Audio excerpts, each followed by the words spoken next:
والذين هم لأماناتهم وعهدهم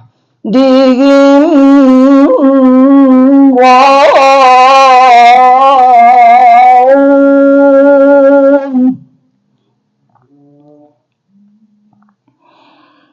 والذين هم على صلاتهم يحافظون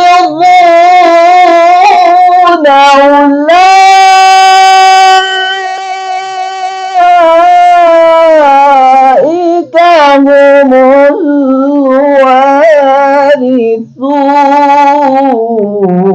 الوارثون महकती है मुनाजात की कलियां सांसों में महकती है मुनाजात की कलियां कलियों की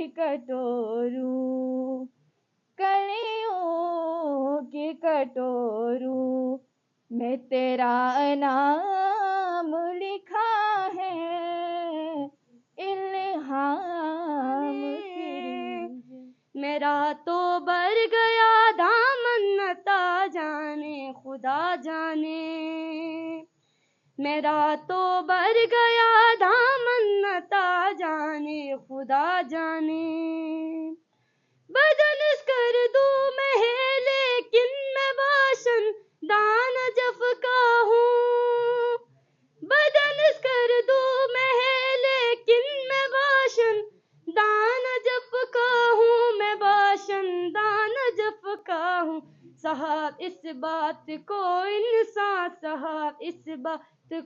इंसान ने क्या जाने खुदा जाने मेरा तो बर गया दामन अता जाने खुदाहुल्लज़ी ला इलाहा इल्ला हुवर रहमानुर रहीम अल मालिकुल कुद्दूसुस सलामुल मुमिनुल मुहैमिनुल अज़ीजुल जब्बार अल मुतकब्बिरुल खालिकुल बारिउल मुसव्विरुल गफ्फार अल qahharul wahhabur razzaqul fatahur rahmanir rahim inna anzalnahu fi lailatul qadr wa ma adraka ma lailatul qadr lailatul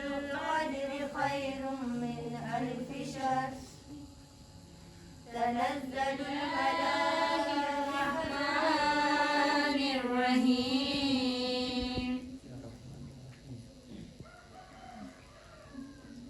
إنا أنزلناه في ليلة القدر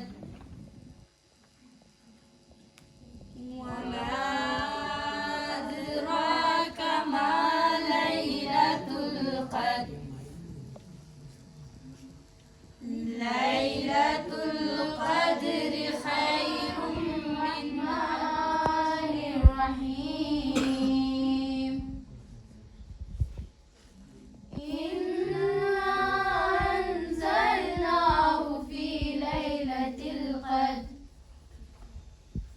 وما أدراك ما ليلة القدر ليلة القدر خير من ألف شهر تنزل الملائكة إنا أنزلناه في ليلة القدر وما أدراك ما ليلة القدر تنزل الملائكة والروح فيها بإذن ربهم من كل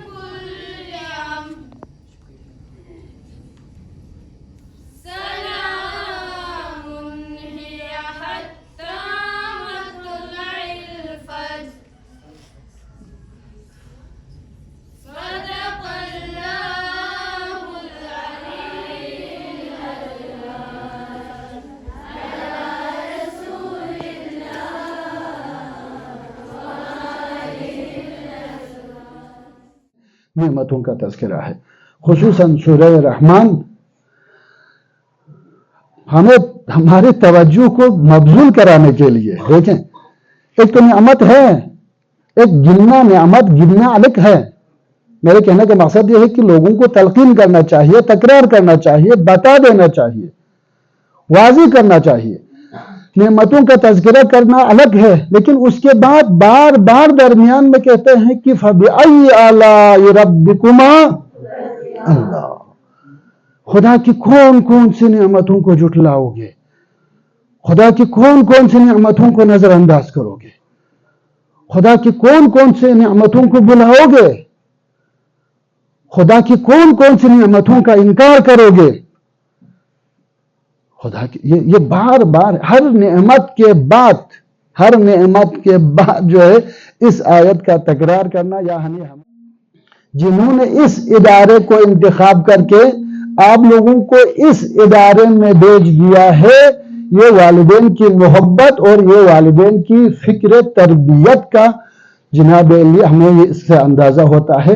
اب یہاں بیچ کے والدین مطمئن ہے کہ میری بیٹی کو وہاں کوئی تکلیف نہیں ہے، تربیتی مراحل سے گزر رہے ہیں، قرآنی ماحول ہے، دینی ماحول کے ساتھ ساتھ تعلیمی ماحول ہے، تو والدین مطمئن.